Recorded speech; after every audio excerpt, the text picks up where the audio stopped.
ಮುಂಜಾನೆ ಎದ್ದ ಕೇಸಿಂದ ಒಂದು ವಿಡಿಯೋ ಮಾಡೋಕೆ ಮುಂಜಾನೆ ಹಿಡಿದು ಸಂಜೆ ತನಕ ಸಿಕ್ಕಾಪಟ್ಟು ಕಷ್ಟಪಟ್ಟು ಕೇಸಿಂದ ಒಂದು ವಿಡಿಯೋ ಮಾಡ್ತೀವಿ. ವಿಡಿಯೋ ಮಾಡಿ ಚೆನ್ನಾಗಿ ಅದಕ್ಕೆ ಎಡಿಟ್ ಮಾಡಿ ಕೇಸಿಂದ ನಾವು ಏನು ಮಾಡ್ತೀವಿ, ಅಪ್ಲೋಡ್ ಮಾಡಿ ಕೇಸಿಂದ ಒಂದು ಚಂದವಾದ ಒಂದು ಥಂಬ್ನೇಲನ್ನು ಮಾಡಿ ಸರಿಯಾದ ಟೈಟಲನ್ನು ಬರೆದು ಕೇಸಿಂದ ಕೆಳಗಡೆ ಹ್ಯಾಶ್ಟ್ಯಾಗ್ ಡಿಸ್ಕ್ರಿಪ್ಷನ್ ಟ್ಯಾಗ್ಸ್ ಎಲ್ಲ ಹಾಕಿ ಕೇಸಿಂದ ಅಪ್ಲೋಡ್ ಮಾಡಿ ಕೇಸಿಂದ ಪಬ್ಲಿಕ್ ಮಾಡಿ ಮಕ್ಕೊಂಡು ಬಿಟ್ಟು ಕೇಸಿಂದ ಮುಂಜಾನೆ ಎದ್ದ ಕೇಸಿಂದ ಫಸ್ಟ್ ಆಫ್ ಆಲ್ ಏನು ಮಾಡ್ತಾನೆ ಮನುಷ್ಯ ಒಬ್ಬ, ಹೋಗಿ ಕ್ಯಾಶಿಂದ ತಮ್ಮ ಯೂಟ್ಯೂಬ್ YT ಸ್ಟುಡಿಯೋಯನ್ನು ಓಪನ್ ಮಾಡಿ ಅಥವಾ ಯೂಟ್ಯೂಬ್ ಆ್ಯಪನ್ನು ಓಪನ್ ಮಾಡಿ ತಮ್ಮ ವಿಡಿಯೋದು ನೋಡ್ತಾನೆ ಎಷ್ಟು ವ್ಯೂಸ್ ಬಂದಾವಂತ. ಆವಾಗ ಅಲ್ಲಿ ಎಷ್ಟು ವ್ಯೂಸ್ ಬಂದಿರ್ತಾವೆ ಗೊತ್ತೈತೇನು ರೀ? 15, 10, 20, 30. ಓಕೆ, ಈ ಥರ ಆದಮೇಲೆ ಏನಾಕೈತಿ, ಮನುಷ್ಯ ಏನೈತಿ ಬೇಸರಾಗಿ ಡಿಮೋಟಿವೇಟ್ ಆಗಿಬಿಡ್ತಾನೆ. ಇದೇನಪ್ಪ ಎಷ್ಟು ಚಂದ ಮಾಡಿದ್ರು ಕೂಡ ನಂದು ವಿಡಿಯೋನ ಓಡ್ತಾ ಇಲ್ಲ ಅಂತ. ಸೊ ಈ ಮಾತಿಗೆ ನಾನು ಮೊದಲಿಗೆ ನಿಮಗೆ ಒಂದು ಇಂಟಿಮೇಷನ್ ಕೊಡ್ತೀನಿ, ಮೊದಲಿಗೆ ಒಂದು ಗೈಡ್ ಮಾಡ್ತೀನಿ. ಈ ಥರ ನಿಮ್ಮ ಜೊತೆ ಆಗ್ತಾಯಿದ್ರೆ ದಯವಿಟ್ಟು ನೀವು ಡಿಮೋಟಿವೇಟ್ ಆಗಬೇಡ್ರಿ. ನೋಡಿರಿ, ನಾವು ಈಗ ಕಳೆದ 8 ವರ್ಷ ಆಯ್ತು ಯೂಟ್ಯೂಬ್ ಮೇಲೆ ಕೆಲಸ ಮಾಡ್ತೀವಿ. ಸೋಲು ಗೆಲುವು ಅನ್ನೋದು ನಾವು ಭಾಳ ನೋಡೀವಿ. 2017-18 ಕೂಡ ನಮ್ಮದು ವಿಡಿಯೋ ಫ್ಲಾಪ್ ಆಗಿತ್ತು. ನಿಮ್ಮದು ವಿಡಿಯೋ ಫ್ಲಾಪ್ ಆಗೈತಿ, ಯಾಕೆ ನೀವು ಬೇಸರ ಮಾಡ್ಕೋತೀರಿ? ನಮ್ಮದು ವಿಡಿಯೋ ಭಾಳಷ್ಟು ಮೊದಲು ಫ್ಲಾಪ್ ಆಗ್ಯಾವ, ಇವತ್ತಿಗೂ ಫ್ಲಾಪ್ ಆಗ್ತಾವ, ಮುಂದೂ ಫ್ಲಾಪ್ ಆಗ್ತಾವ. ಅದಕ್ಕೆ ನಾವು ಯಾವತ್ತೂ ಡಿಮೋಟಿವೇಟ್ ಆಗಬಾರ್ದು. ನಮ್ಮ ವಿಡಿಯೋ ಫ್ಲಾಪ್ ಎದಕ್ಕೆ ಆಗ್ತೈತಿ, ಇದರ ಸೊಲ್ಯೂಷನ್ ಏನು, ಇದರ ಬಗ್ಗೆ ನಾವು ಇವತ್ತು ಚರ್ಚೆ ಮಾಡೋಣ. ಸೊ ವಿಡಿಯೋ ಮೇಲೆ ಹೊಸದಾಗಿದೆ ದಯವಿಟ್ಟು ಒಂದು ಲೈಕ್ ಮಾಡ್ಕೊರಿ, ಚಾನಲ್ ಮೇಲೆ ಹೊಸದಾಗಿದೆ ಸಬ್ಸ್ಕ್ರೈಬ್ ಮಾಡಿರಿ. ನಿಮ್ಮದು ಅನಿಸಿಕೆಗಳನ್ನು ಏನಿದ್ರು ಕೂಡ ದಯವಿಟ್ಟು ಕೆಳಗಡೆ ಕಮೆಂಟ್ ಬಾಕ್ಸ್ನಲ್ಲಿ ಕಮೆಂಟ್ ಮಾಡಿರಿ. ಇಂಪಾರ್ಟೆಂಟ್ ಕಮೆಂಟ್ಸ್ಗಳು ಇದ್ದರೆ ನಾ ಎಲ್ಲರ ಕಮೆಂಟ್ದ ವಿಡಿಯೋ ಮಾಡಿ ಉತ್ತರನೂ ಕೊಡ್ತೀನಿ, ಅಥವಾ ಅಲ್ಲಿಂದಲ್ಲೇ ಶಾರ್ಟ್ ವಿಡಿಯೋ ಮಾಡಿ ಕೂಡ ಉತ್ತರನೂ ಕೊಡ್ತೀನಿ. ನಿಮ್ಮ ಬಳಿ ಹೈಪ್ ಒಂದು ಖಾಲಿ ಇದ್ದರೆ ಹೈಪ್ನು ಕೂಡ ಈ ವಿಡಿಯೋಗೆ ಮಾಡಿರಿ, ಕಮೆಂಟ್ ಬಾಕ್ಸ್ನಲ್ಲಿ ಹೋಗಿ. ಸೊ ಫಸ್ಟಿಗೆ ಯಾಕೆ ನಮ್ಮ ವಿಡಿಯೋ ಫ್ಲಾಪ್ ಆಕಾವ ಅನ್ನೋದು, ನೀವು ಚಂದವಾದ ಮಂದಿ ವಿಡಿಯೋ ಮಾಡ್ತೀರಿ, ಒಳ್ಳೆ ಟಾಪಿಕನ್ನು ಕೂಡ ಮಾಡಿದಿರಿ, ವಿಡಿಯೋನು ಚಂದ ಮಾಡಿರಿ, ಎಡಿಟಿಂಗ್ನು ಚಂದ ಮಾಡಿರಿ, ಒಳ್ಳೆ ಟೈಟಲ್ನು ಕೂಡ ಬರ್ದಿರಿ. ಟೈಟಲ್ನು ಕೂಡ ಬರೆದ್ರು ಕೂಡ 15, 20, 30 ಇಷ್ಟು ವ್ಯೂಸ್ ಬರ್ಲಕತ್ತಾವ. ಅದಕ್ಕಾಗಿ ನೀವು ಮೊದಲಿಗೆ ನಿಮ್ಮ ಹೊಸ ಯೂಟ್ಯೂಬರ್ ಇರಲಿ ಅಥವಾ ಹಳಿ ಯೂಟ್ಯೂಬರ್ ಇರಲಿ, ಫಸ್ಟ್ ಆಫ್ ಆಲ್ ದಿನನಿತ್ಯ ಮುಂಜಾನೆ ಎಜುಕೇಷನ್ ಹೋಗಿ ನಿಮ್ಮ ಡೈಲಿ ಬೇಸಿಸ್ ಮೇಲೆ 2-3 ಸಲ ನಿಮ್ಮದು ಯೂಟ್ಯೂಬ್ YT ಸ್ಟುಡಿಯೋದಲ್ಲಿ ನಿಮ್ಮ ಚಾನಲ್ದ ಅನಾಲಿಟಿಕ್ಸ್ ಚೆಕ್ ಮಾಡ್ಕೋತೀರಿ. ಆ ಪರ್ಟಿಕ್ಯುಲರ್ ವಿಡಿಯೋಗೆ ಯಾಕೆ ವ್ಯೂಸ್ ಬಂದಿಲ್ಲ ಅಂತ ನಾವು ಏನು ಮಾಡೋಣ. ಈಗ ಫಾರ್ ಎಕ್ಸಾಂಪಲ್ ಇದು ಒಂದು ವಿಡಿಯೋ ಇದೆ ನನಗೆ. ಸೊ ಫಸ್ಟಿಗೆ ನಿಮ್ಮ ಅನಾಲಿಟಿಕ್ಸ್ ಆ ವಿಡಿಯೋದನ್ನು ಓಪನ್ ಮಾಡಿರಿ. ಓಪನ್ ಮಾಡಿ ಕ್ಯಾಶಿಂದ ಮೊದಲಿಗೆ ಇಲ್ಲಿ CTR ಇಲ್ಲಿ ರೀಚ್ನಲ್ಲಿ ಹೋಗ್ತೀನಿ. ನಾನು ರೀಚ್ನಲ್ಲಿ ಹೋದಾಗ ಯೂಟ್ಯೂಬ್ ನಮ್ಮ ವಿಡಿಯೋವನ್ನು ಮಂದಿಗೆ ಕಳಿಸ್ಲಾಕತ್ತಾನೋ ಇಲ್ಲೋ, ಬ್ರೌಸ್ ಫೀಚರ್ ಆಗಲಿ, ಸಜೆಷನ್ನಲ್ಲಿ ಆಗಲಿ, ಯೂಟ್ಯೂಬ್ ಹೋಮ್ ಪೇಜ್ನಲ್ಲಿ ಆಗಲಿ, ಯೂಟ್ಯೂಬ್ ನಮ್ಮ ನೋಟಿಫಿಕೇಷನ್ ಮುಖಾಂತರ ಆಗಲಿ, ನಮ್ಮ ಎಷ್ಟು ಮಂದಿ ಸಬ್ಸ್ಕ್ರೈಬ್ ಅದಾರಲ್ಲ ಅವರಿಗೆ ಕಳಿಸ್ಲಾಕತ್ತಾನೋ ಇಲ್ಲೋ, ಅದು ಮೊದಲು ನೀವು ಚೆಕ್ ಮಾಡ್ಕೋಬೇಕು. ಅದು ಹೇಗೆ ಚೆಕ್ ಮಾಡೋದು, ಇಲ್ಲಿ ಮೇಲ್ಗಡೆ ರೀಚ್ನಲ್ಲಿ ಬಂದೆ. ನಾನು ಇಲ್ಲಿ ರೀಚ್ನಲ್ಲಿ ಬಂದೆ. ಈಗ ಯೂಟ್ಯೂಬ್ ಎಷ್ಟು ಮಂದಿಗೆ ಪರ್ಸೆಂಟೇಜ್, ಎಷ್ಟು ಸಾವಿರ ಮಂದಿಗೆ ಕಳಿಸ್ಯಾನ ಇಲ್ಲಿ ತೆಳಗಡೆ ನೋಡಿರಿ. ಇಲ್ಲಿ ಎಷ್ಟದ ಇದು, ಯೂಟ್ಯೂಬ್ ತಮ್ಮ ಕಡೆಯಿಂದ ನೋಟಿಫಿಕೇಷನ್ ಮುಖಾಂತರ ನಿಮ್ಮ ಸಬ್ಸ್ಕ್ರೈಬರ್ಗಳಿಗೆ ಮತ್ತು ಬ್ರೌಸ್ ಫೀಚರ್ನಲ್ಲಿ, ಹೋಮ್ ಪೇಜ್ನಲ್ಲಿ ಮತ್ತು ಯೂಟ್ಯೂಬ್ ಸರ್ಚ್ಲಿಂದ ಇದು ಎಲ್ಲ ಇಂಪ್ರೆಷನಲ್ಲಿ ಬರ್ತೈತಿ. ಇದು ಎಲ್ಲ 5200 ಮಂದಿಗೆ ಇಲ್ಲಿ ಇಂಪ್ರೆಷನ್ ಕಳಿಸಿದ್ದಾನೆ. ಆದರೂ ಇದ್ರ ಮೇಲೆ ವ್ಯೂಸ್ ಬಂದಿಲ್ಲ. ಇದಕ್ಕೆ ಯಾಕೆ? ಯೂಟ್ಯೂಬ್ದು ಏನು ತಪ್ಪಿಲ್ಲ, ಯೂಟ್ಯೂಬಲ್ಲಿ ಕಳಿಸ್ಯಾನ 5000 ಮಂದಿಗೆ ಕಳಿಸಿದ ಮೇಲೆ ಇಲ್ಲಿ ಕೇವಲ 5200 ಮಂದಿ ಒಳಗೆ 3.3% ಮಂದಿನೇ ಅಷ್ಟೇ ಅದಕ್ಕೆ ಥಂಬ್ನೇಲ್ ಮೇಲೆ ಕ್ಲಿಕ್ ಮಾಡಿದ್ದಾರೆ.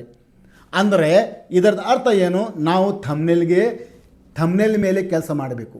ಥಂಬ್ನೇಲ್ ಇನ್ನೂ ಚೆನ್ನಾಗಿ ಮಾಡಬೇಕು. ಥಂಬ್ನೇಲಲ್ಲಿ ಇರುವಂಥ ಟೆಕ್ಸ್ಟ್ ಮತ್ತು ಏನಾದರೂ ಯೂನಿಕ್ನೆಸ್ ನಾವು ಬರೀಬೇಕು. ಇದರೊಳಗೆ ನಂದೇ ತಪ್ಪು, ಅದಕ್ಕೆ ಇದು CTRದ ಕ್ಲಿಕ್ ಜಾಸ್ತಿ ಬಂದಿಲ್ಲ. ಎರಡನೇದು ಮಾತು ನೋಡಿರಿ, ಇಲ್ಲಿ ಬ್ರೌಸ್ ಫೀಚರ್ನಲ್ಲಿ ಕಳಿಸಿದ್ದಾನೆ, ಸಜೆಷನಲ್ಲಿ video, notification, YouTube search. Okay, ಮತ್ತು ಯಾವ್ಯಾವ ವಿಡಿಯೋ ತೆಳಗಡೆ ನಮ್ಮ ವಿಡಿಯೋ ಸಜೆಷನ್ನಲ್ಲಿ ಆಗಲಾದ್ರೆ ಇದು ಎಲ್ಲ ತೆಳಗಡೆ ಬರ್ದಿದೆ ನೋಡಿರಿ. ಇಲ್ಲಿ ನೋಡ್ತಾ ಇದ್ದೀರಾ, ಇಲ್ಲಿ ಬೆಂಗಳೂರು ಇದು ಎಲ್ಲ ಕಂಟೆಂಟ್ ಸಜೆಷನ್ ದಿಸ್ ವಿಡಿಯೋ ಅಂತ ಹೇಳ್ತಾ ಇದ್ದಲ್ಲ, ಇದು ಎಲ್ಲ ತೆಳಗಡೆ ಕಳಿಸ್ಲಾಗತ್ತಾನೆ. ಮೂರನೇದು, ನಮ್ಮ ವಿಡಿಯೋದ ಆಡಿಯನ್ಸ್ ರಿಟೆನ್ಷನ್ ಎಷ್ಟಿದೆ. ನಾವು 4 ನಿಮಿಷ 22 ಸೆಕೆಂಡ್ದ ಒಂದು ವಿಡಿಯೋ ಮಾಡೀವಿ. ಇದು ಆಡಿಯನ್ಸ್ ರಿಟೆನ್ಷನ್ನಲ್ಲಿ ಹೋಗಿ ನೋಡೋಣ. ಇದೇ ವಿಡಿಯೋಗೆ ಆಡಿಯನ್ಸ್ ಎಂಗೇಜ್ಮೆಂಟ್ ಒಳಗೆ ಹೋಗೋಣ. ನಮ್ಮ ವಿಡಿಯೋದ ಮೇಲೆ ಎಂಗೇಜ್ಮೆಂಟ್ ಎಷ್ಟು ಬರ್ಲಾಗ್ತೈತಿ ಇಲ್ಲಿ ನೋಡ್ತಾ ಇದ್ರೆ, ಇದು 4 ನಿಮಿಷ 22 ಸೆಕೆಂಡ್ದ ಒಂದು ವಿಡಿಯೋಗೆ ಕೇವಲ 1.5 ನಿಮಿಷ ನೋಡ್ಲಾಕತ್ತಾರ.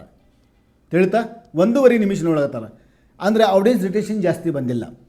ನೋಡ್ತಾ ಇದ್ದರೆ ಗ್ರಾಫ್ ತೆಳಗಡೆ ಮ್ಯಾಗೆ ಈಗ ಒಂದು ಸ್ವಲ್ಪ ಏರ್ಲಾಕತ್ತೈತಿ. ಈ ತೆಳಗಡೆ ಹೋಗ್ತೀನಿ ನಾನು. ಮತ್ತು ಆಡಿಯನ್ಸ್ ರಿಟೆನ್ಷನ್ ಒಳಗೆ ನಿಮ್ಮದು ವಿಡಿಯೋ ಸ್ಟಾರ್ಟಿಂಗ್ನಲ್ಲೇ ನೋಡಿಕಾಶಿಂದ ಅದರ ಗ್ರಾಫ್ ಕೆಳಗೆ ಇಳ್ಳಾಕತ್ತೈತೋ ಏನು ಏರ್ಲಾಕತ್ತೈತೋ ಅದು ನೋಡಬೇಕು. ಅದು ಈ ವಿಡಿಯೋಗೆ ತೋರಿಸಂಗಿಲ್ಲ. ಇದು ಇನ್ನೊಂದು ವಿಡಿಯೋ ಇದೆ, ಅದರ ಮೇಲೆ ತೋರಿಸ್ತೀನಿ ನಿಮಗೆ. ಈ ಥರ ನಿಮ್ಮ ಅನಾಲಿಟಿಕ್ಸ್ ಒಳಗೆ ನೀವು ಚೆಕ್ ಮಾಡ್ಕೋತ ಇರಬೇಕು. ಈಗ ಇನ್ನೊಂದು ವಿಡಿಯೋ ಇದೆ, ಇದು ಮೊನ್ನೆ ಹಾಕಿರುವಂಥ ವಿಡಿಯೋ. ಇದರದ್ದು ಸಿಟಿ ಆರ್ಡ್ನ ಚೆಕ್ ಮಾಡ್ತೀನಿ. 1700 ವ್ಯೂಸ್ ಬಂದಾವ, 62 ತಾಸು ಮಂದಿ ನೋಡ್ಯಾರ, 36 ಸಬ್ಸ್ಕ್ರೈಬರ್ ಬಂದಾವ. 36 ಸಬ್ಸ್ಕ್ರೈಬರ್ ಬಂದಾವ ಅಂದಮೇಲೆ ಎಂಗೇಜ್ಮೆಂಟ್ ಚಲೋ ಬಂದೈತಿ ಅಂದಂಗಾಯಿತು. ಎಂಗೇಜ್ಮೆಂಟ್ ಬರೀ ಸಬ್ಸ್ಕ್ರೈಬ್ಲಿಂದ ಇಲ್ಲ, ನಿಮ್ಮ ವಿಡಿಯೋಗೆ ಲೈಕ್ ಮಾಡುವ ಮುಖಾಂತರ, ಕಮೆಂಟ್ ಮಾಡೋ ಮುಖಾಂತರ, ಹೌದಿಲ್ಲ, ಹೈಪ್ ಕೊಡುವ ಮುಖಾಂತರ, ಇದರಿಂದ ನಿಮ್ಮದು ಎಂಗೇಜ್ಮೆಂಟ್ ಆಗ್ತೈತಿ. ಅದಕ್ಕಾಗಿ ನಿಮ್ಮ ವಿಡಿಯೋದಲ್ಲಿ ನೀವು ಮಂದಿಗೆ ನೆನೆಸಬೇಕಾದ್ರೆ ಕಾಲ್ ಟು ಆ್ಯಕ್ಷನ್ ಮಾಡಿರಿ, ಅವರಿಗೆ ಕಮೆಂಟ್ ಮಾಡಲಿಕ್ಕೆ ಒತ್ತಾಯ ಮಾಡಿರಿ. ಈಗ ನಾನು ಹೇಳ್ತೀನಿಲ್ಲ, ದಯವಿಟ್ಟು ನಿಮ್ಮದು ಅನಿಸಿಕೆಗಳು ಏನು ಇದ್ದರೂ ಕೂಡ ಕೆಳಗಡೆ ಕಮೆಂಟ್ ಮಾಡಿರಿ ಅಂತ ಹೇಳ್ತೀನಿ. ನಾನು ಎದಕ್ಕೆ ಹೇಳ್ತೀನಿ, ನನಗೂ ಈ ವಿಡಿಯೋದ ಮೇಲೆ ಎಂಗೇಜ್ಮೆಂಟ್ ಇರಲಿ ಅಂತ. ಎಂಗೇಜ್ಮೆಂಟ್ ಇರೋದು ಕಾರಣದಿಂದ ಅವರು ಆಡಿಯನ್ಸ್ ನಿಮಗೆ ಕಮೆಂಟ್ ಮಾಡೋದ್ರಿಂದ ನೀವು ಮತ್ತು ಆ ಆಡಿಯನ್ಸ್, ನಿಮ್ಮ ಸಬ್ಸ್ಕ್ರೈಬರ್, ನಿಮ್ಮ ಅಭಿಮಾನಿಗಳ ಜೊತೆ ಒಂದು ಇಮೋಷ್ನಲ್ ಬಾಂಡಿಂಗ್ ರೀಚ್ ಆಗುತ್ತೆ. ಇಮೋಷ್ನಲ್ ಒಂದು ಫೀಲಿಂಗ್ ಆಗಿ ಇಮೋಷ್ನಲ್ ರಿಲೇಷನ್ಶಿಪ್ ಹೆಚ್ಚಾಗುತ್ತೆ. ಇದರಿಂದ ಅವರು ಯಾವತ್ತೂ ನಿಮ್ಮ ವಿಡಿಯೋಗಳನ್ನು ನೋಡ್ತಾನೆ ಇರ್ತಾರೆ. ಏನಪ್ಪ ನಾವು ಕಮೆಂಟ್ ಮಾಡಿದ್ರು ಕೂಡ ಇವರು ರಿಪ್ಲೈ ಕೊಡ್ತಾರಲ್ಲ ಅಂತ ಒಂದು ಮನುಷ್ಯನ ಇಮೋಷ್ನಲ್ ಇದೆಯಲ್ಲ, ಅದು ಒಬ್ಬರಿಗೊಬ್ಬರು ಟಚ್ ಹಾಕಿಸಿಂದ ಅದು ನಿಮ್ಮದು ಎಂಗೇಜ್ಮೆಂಟ್ ಹೆಚ್ಚಾಕತಿ. ಅದಕ್ಕೆ ವಿಡಿಯೋದ ಮೇಲೆ ಎಂಗೇಜ್ಮೆಂಟ್ ಬರಬೇಕಾದ್ರೆ ಕಾಲ್ ಟು ಆ್ಯಕ್ಷನ್, ಸಬ್ಸ್ಕ್ರೈಬ್, ಲೈಕ್ ಜೊತೆನೂ ಕೂಡ ನಿಮಗೆ ಅವರು ಕಮೆಂಟ್ ಮಾಡುವಾಗೆ ಒತ್ತಾಯ ಮಾಡಿರಿ. ಇದರಿಂದ ನಿಮಗೆ ನಿಮ್ಮ ವಿಡಿಯೋಗೆ ಭಾಳ ರೀಚ್ನೆಸ್ ಕೊಡ್ತೈತಿ. ಮತ್ತು ಇನ್ನೊಂದು ವಿಷಯ, ಯಾವ ವಿಡಿಯೋ ನಿಮ್ಮದು ಫೇಲ್ ಆಗೈತಿಲ್ಲ ಅದೇ ಟಾಪಿಕ್ ಮೇಲೆ ಮತ್ತೊಮ್ಮೆ ಒಂದು ಅಂಥದ್ದು ವಿಡಿಯೋವನ್ನು ಮಾಡಿರಿ, ಬೇರೆ ಒಂದು ಸ್ಟೈಲ್ನಲ್ಲಿ ಮಾಡಿರಿ. ಅದಕ್ಕೆ ಆ್ಯಂಗಲ್ ಚೇಂಜ್ ಮಾಡಿಕೊಂಡು ಟೈಟಲ್ ಒಂದು ಸ್ವಲ್ಪ ಯೂನಿಕ್ ಮಾಡ್ಕೋರಿ, ಟೈಟಲ್ ಮತ್ತು ಥಂಬ್ನೇಲ್ ಒಂದು ಸ್ವಲ್ಪ ಚೇಂಜ್ ಮಾಡ್ಕೋರಿ. ಅದೇ ಟೈಟಲ್ ಒಳಗೆ ಒಂದು ಸ್ವಲ್ಪ ಹಿಂದೆ ಮುಂದೆ ಹೇರಾಪೇರಿ ಮಾಡಿ ಕೇಸಿಂದ ಸರ್ಚೇಬಲ್ ಕಂಟೆಂಟ್ ಮಾಡಿರಿ. ನಿಮ್ಮ ಯಾವ ಟಾಪಿಕ್ ಮೇಲೆ ನೀವು ವಿಡಿಯೋ ಮಾಡ್ಲಾಕತ್ತಿರಲ್ಲ ಆ ವಿಡಿಯೋ ಮಂದಿ ಯೂಟ್ಯೂಬ್ ಮೇಲೆ ಏನಂತ ಸರ್ಚ್ ಮಾಡ್ತಾ ಇದ್ದಾರೆ, ಏನು ಸರ್ಚ್ ಮಾಡಿದರೆ, ಈಗ ನೀವು ಇಡ್ಲಿ ಸಾಂಬಾರು ಮಾಡ್ತೀರಾ ಅಥವಾ ಟೇಲರಿಂಗ್ ಮಾಡ್ತೀರಾ, ಓಕೆ, ಟೇಲರಿಂಗ್ ಕನ್ನಡ ವಿಡಿಯೋ ಅಂತ ಸರ್ಚ್ ಮಾಡಿರಿ. ಅದರ ಕೆಳಗಡೆ ಸರ್ಚ್ ಮಾಡಿದ ಮೇಲೆ ಎಷ್ಟು ವಿಡಿಯೋ ಬರ್ತಾವಲ್ಲ, ಅವರು ಯಾವುದು ವಿಡಿಯೋದ ಮೇಲೆ ವ್ಯೂಸ್ ಜಾಸ್ತಿ ಬಂದಾವ ಆ ವಿಡಿಯೋದ ಟೈಟಲ್ ನೋಡಿರಿ, ಏನು ಹಚ್ಚಾರ ಅವರು ಅಂತ, ಏನು ಹಚ್ಚಿದ್ದಾರೆ ಟೈಟಲ್ನಲ್ಲಿ. ಅಂಥದ್ದು ಒಂದು ಟೈಟಲ್ ಇಡುವಂಥ ಪ್ರಶ್ನೆ. ಅವ್ರು ಥಂಬ್ನೇಲ್ ನೋಡಿರಿ, ಏನಂತ ಟೈಟಲ್ ಮಾಡ್ಯಾರ, ಏನಂತ ಥಂಬ್ನೇಲ್ ಮಾಡ್ಯಾರ, ಯಾವ ಥರ ಥಂಬ್ನೇಲ್ ಮಾಡ್ಯಾರ, ಆ ಥರ ಥಂಬ್ನೇಲ್ ಮಾಡಿ ಕ್ಯಾಶನ್ ನಿಮ್ಮ ವಿಡಿಯೋದ ಮೇಲೆ ಹಚ್ಚಿರಿ. ಇದರಿಂದ ನಿಮ್ಮ ವಿಡಿಯೋದ ಮೇಲೆ CTR ಬರುವ ಚಾನ್ಸಸ್ ಎಷ್ಟಿದೆ. ಇದೇ ವಿಡಿಯೋದ ಮೇಲೆ ನಾನು ಮತ್ತೆ ಹೊಳೆ ಬರ್ತೀನಿ. ಇದೇ 1600 ವಿಡಿಯೋದ ಮೇಲೆ ಎಷ್ಟು ಕಮೆಂಟ್ ಬಂದಾವೆ ನೋಡ್ರಿ, ಇಲ್ಲಿ 27 ಕಮೆಂಟ್ ಬಂದಾವೆ. ಇದು ಎಂಗೇಜ್ಮೆಂಟ್ ಆಯ್ತಲ್ಲ, ಇದು ಎಂಗೇಜ್ಮೆಂಟ್. ವಿಡಿಯೋಗೆ ಬೂಸ್ಟ್ ಸಿಕ್ತು ಮತ್ತು 82 ಲೈಕ್ ಬಂದಾವ. 1600 ವಿಡಿಯೋ ಈಗ ಕರೆ ಅಂದರೆ ಇದು 1700 ವ್ಯೂಸ್ ಆಗ್ಯಾವ. ಮತ್ತು ಇಲ್ಲಿ ನೋಡಿರಿ ಆಡಿಯನ್ಸ್ ರಿಟೆನ್ಷನ್ ಒಳಗೆ ಇಲ್ಲಿ ತೋರಿಸ್ತಾನೆ ನಿಮಗೆ 24% 2.11% ನೋಡ್ತಾ ಇದ್ದಾರೆ ಈ ವಿಡಿಯೋ. ಎಂಗೇಜ್ಮೆಂಟ್ ನೋಡಿರಿ, ಇದು ಇಂಟ್ರೋ ಎಷ್ಟು ಚಲೋ ಬಂದಿದೆ, ಟಾಪ್ ಕಮೆಂಟ್ ಇಲ್ಲ, ಇಂಟ್ರೋ ಭಾಳ ಚಲೋ ಹೋಗಿದೆ ನೋಡಿರಿ. ಇಲ್ಲಿ ಕೆಳಗಡೆ ಒಂದು ಸ್ವಲ್ಪ ಇರ್ತದೆ, ಎಲ್ಲಕ್ಕಿಂತ ಕೆಳಗೆ ಇಳಿಬಾರ್ದು, ಕೆಳಗೆ ಇಳಿದ ಕೆಸಿದ ಹಿಂಗೆ ಗ್ರಾಫ್ ಸಣ್ಣಗೆ ಹೋಗಬಾರ್ದು, ಒಂದು ಸ್ವಲ್ಪ ಸೌಕಾಶ ಹೇಳ್ಕೋತ ಹೋಗಬೇಕು. ಹಿಂಗೆ ಏರ್ಗೇಷನ್ ಕೆಳಗೆ ಬರಬಾರ್ದು ಈ ಗ್ರಾಫ್, ಹೌದಿಲ್ಲ. ಇದು ಮತ್ತು ಎಂಗೇಜ್ಮೆಂಟ್ ಆಯಿತು. ಈಗ ಆಡಿಯನ್ಸ್ ನೋಡಿರಿ, ಆಡಿಯನ್ಸ್ನಾಗೂ ಕೂಡ ತೋರಿಸ್ತೀನಿ ನಿಮಗೆ. ನಿಮ್ಮ ಯಾವುದೇ ವಿಡಿಯೋ, ನಿಮ್ಮ ವಿಡಿಯೋ ಚಾನಲ್ದು ವಿಡಿಯೋ ಆಡಿಯನ್ಸ್ ಏನಂತ ಸರ್ಚ್ ಮಾಡ್ತಾಯಿದೆ, ನಿಮ್ಮ ಚಾನಲ್ದ ಆಡಿಯನ್ಸ್ ಮತ್ತು ಏನು ನೋಡ್ತಾ ಇದ್ದಾರೆ ಅದು ನೋಡಬೇಕಾದ್ರೆ ಆಡಿಯನ್ಸ್ನಲ್ಲಿ ಹೋಗಿ ಕ್ಯಾಶಿಂದ ಫುಲ್ ಅನಾಲಿಟಿಕ್ಸ್ ಒಳಗೆ ಆಡಿಯನ್ಸ್ನಲ್ಲಿ ಹೋಗಿ ಕ್ಯಾಶಿಂದ ಇಲ್ಲಿ ಆಡಿಯನ್ಸ್ ಯುವರ್ ಟಾಪ್ ಚಾನಲ್ ಅಂತ ತೋರಿಸ್ತಾ ಇದೆ. ಓಕೆ, ಈ ಥರ ನೀವು ಚೆಕ್ ಮಾಡಿಕೊಂಡು ನಿಮ್ಮ ವಿಡಿಯೋದ ಮೇಲೆ ನೀವು ಎಕ್ಸ್ಪೆರಿಮೆಂಟ್ ಮಾಡಬೇಕು. ಡಿಮೋಟಿವೇಟ್ ಮಾಡಿ ಯಾರು ಆಗ್ತಾರಲ್ಲ ಅವರಿಗೆ ಯೂಟ್ಯೂಬ್ ಮೇಲೆ ಏನೂ ಕೆಲಸ ಇಲ್ಲ. ಡಿಮೋಟಿವೇಟ್ ಆಗಬೇಡ್ರಿ. ಮತ್ತು ಯಾವತ್ತೂ ಒಂದು ಟಾಪಿಕ್ ಮೇಲೆ, ಈಗ ಇವತ್ತು ವಿಡಿಯೋ ಮಾಡೀನಿ ಅದು ಫ್ಲಾಪ್ ಆಗಿದೆ, ನಾನು ಅಂದೆ ಆಗಲೇ ಅಂಥದ್ದು ಅದೇ ಟೈಟಲ್ ಮೇಲೆ ಇನ್ನೊಂದು ವಿಡಿಯೋ ಮಾಡಿರಿ ಅಂತ. ಮೊದಲಿಂದ ವಿಡಿಯೋ ಡಿಲೀಟ್ ಮಾಡಬೇಡ್ರಿ. ಡಿಲೀಟ್ ಮಾಡಿ ಕ್ಯಾಶಿಂದ ಎಡಿಟ್ ಮಾಡಬೇಡ್ರಿ. ಹೊಸದು ಒಂದು ವಿಡಿಯೋ ಕ್ರಿಯೇಟ್ ಮಾಡಿರಿ. ಅದು ಒಂದು ಫ್ಲಾಪ್ ಆಗಿತ್ತಲ್ಲ, ಇನ್ನೊಂದು ವಿಡಿಯೋ ಮಾಡಿರಿ. ಇನ್ನೊಂದು ಫ್ಲಾಪ್ ಆಯಿತು, ಮತ್ತೊಮ್ಮೆ ಹೊಸ ಒಂದು ಶೈಲಿಯಲ್ಲಿ ಇನ್ನೊಂದು ವಿಡಿಯೋ ಮಾಡಿರಿ. ಇನ್ನೊಂದು ವಿಡಿಯೋ ಮಾಡಿ ಕ್ಯಾಶಿಂದ ಹೊಸ ವಿಡಿಯೋ ಮಾಡಿ ಎಡಿಟ್ ಚೆನ್ನಾಗಿ ಮಾಡಿ ಕ್ಯಾಶಿಂದ ಅದು ಟೈಟಲ್, ಟ್ಯಾಗ್, ಡಿಸ್ಕ್ರಿಪ್ಷನ್ ಚೆನ್ನಾಗಿ ಹಾಕಿರಿ. ಟೈಟಲ್ ಈಗ ಲಾಂಗ್ ವಿಡಿಯೋಗಾಗಲಿ ಟೈಟಲ್ ಮೇನ್ ಮುಖ್ಯ. ಟೈಟಲ್ ಮತ್ತು ನಿಮ್ಮದು ಥಂಬ್ನೇಲ್ CTR ಬರಬೇಕಾದ್ರೆ ಶಾರ್ಟ್ನಲ್ಲಿ ಟೈಟಲ್ ಏನಾದರೂ ಬರೀರಿ, ಹ್ಯಾಶ್ಟ್ಯಾಗ್ ಹಾಕಿರಿ, ಬಿಡ್ರಿ.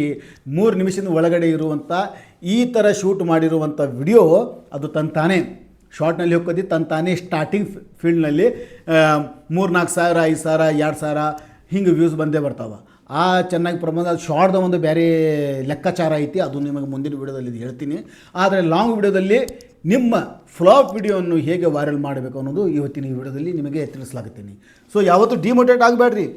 ಇವತ್ತು ಫ್ಲಾಪ್ ಆಯಿತು ಮತ್ತು ಅದಕ್ಕೆ ಹೇಳಿದೆ ನಾನು, ನಿಮ್ಮ ಯೂಟ್ಯೂಬ್ ವಿಡಿಯೋದ SEO ಕೂಡ ಮಾಡಿರಿ. SEO ಮಾಡಿರಿ. SEO ಅಂದ್ರೆ ಯೂಟ್ಯೂಬ್ ಮ್ಯಾಗ ನಿಮ್ಮದು ಟೈಟಲ್ ಇರುವಂಥ, ನಿಮ್ಮ ವಿಡಿಯೋದ ಟಾಪಿಕ್ ಇರುವಂಥ ಟೈಟಲ್ ಮೇಲ್ಗಡೆ ಸರ್ಚ್ ಮಾಡಿದ ಮೇಲೆ ಎಷ್ಟು ಟೈಟಲ್ಗಳು ಕೆಳಗಡೆ ಬರ್ತಾವಲ್ಲ ಅದರದ್ದು ಸ್ಕ್ರೀನ್ಶಾಟ್ ತೊಗೊಂಡು ಅದರ ಪೂರ ಬರ್ಕೊಂಡು ಹೋಗಿ ಡಿಸ್ಕ್ರಿಪ್ಷನಲ್ಲಿ ಹಾಕಿರಿ. ಡಿಸ್ಕ್ರಿಪ್ಷನಲ್ಲಿ ಅದು ಕಾಪಿ ಪೇಸ್ಟ್ ಮಾಡಿರಿ, ಅದು ಎಲ್ಲ ಟೈಟಲ್ಗಳು. ಮತ್ತು ಇನ್ನೊಂದು ಟ್ಯಾಗ್ಗಳು, ನಿಮ್ಮ ಸ್ಟಾರ್ಟಿಂಗ್ ಫೀಲ್ಡ್ನಲ್ಲಿ ಲಾಂಗ್ ವಿಡಿಯೋಕ್ಕೆ ನೀವು ಟ್ಯಾಗ್ ಕೂಡ ನಿಮ್ಮದು ಟಾಪಿಕ್ ರಿಲೇಟೆಡ್ ಟ್ಯಾಗ್ ಕೂಡ ನಿಮ್ಮ ಇದಕ್ಕೆ ಟ್ಯಾಗ್ ಸೆಕ್ಷನಲ್ಲಿ, ವಿಡಿಯೋ ಟ್ಯಾಗ್ ಸೆಕ್ಷನಲ್ಲಿ ಹಾಕಿ. ಕರೆಂಟ್ ಹೋಯಿತು, ಅದಕ್ಕಾಗಿ ಹಂಗೆ ಕಂಟಿನ್ಯೂ ಇನ್ನೂ ಕ್ಯಾಮ್ರಾ ಚಾಲೂ ಇದೆ. ಸೊ ಕ್ಷಮಿಸ್ರಿ. ಸೊ ಇವತ್ತಿನ ಈ ವಿಡಿಯೋ ನಿಮಗೋಸ್ಕರ ಗೈಡ್ ಮಾಡಲಿಕ್ಕೆ, ನಿಮ್ಮ ಫ್ಲಾಪ್ ವಿಡಿಯೋ ವೈರಲ್ ಹೇಗೆ ಮಾಡೋದು ಅನ್ನೋದು ಒಂದು ಟಾಪಿಕ್ ನಿಮಗೋಸ್ಕರ ತಂದಿದ್ದೀನಿ. ಸೊ ವಿಡಿಯೋ ಇಷ್ಟವಾದರೆ ದಯವಿಟ್ಟು ಲೈಕ್ ಮಾಡಿಕೊಂಡು ಚಾನಲ್ಗೆ ಹೈಪ್ ಮಾಡಿರಿ, ಈ ವಿಡಿಯೋಗೆ ಹೈಪ್ ಮಾಡಿರಿ, ಚಾನಲ್ ಮೇಲೆಗೆ ಸಬ್ಸ್ಕ್ರೈಬ್ ಮಾಡಿರಿ, ಹಾಗೆ ಗೆಳೆಯ ಜೊತೆಗೆ ಈ ವಿಡಿಯೋ ಶೇರ್ ಮಾಡಿರಿ. ಸಿಗೋಣ ಮುಂದಿನ ಒಂದು ಒಳ್ಳೆ ವಿಡಿಯೋದೊಂದಿಗೆ. ಅಲ್ಲಿ ತನಕ ನಮಸ್ಕಾರ. ಜವಾರಿ ಮಂದಿಗೆ.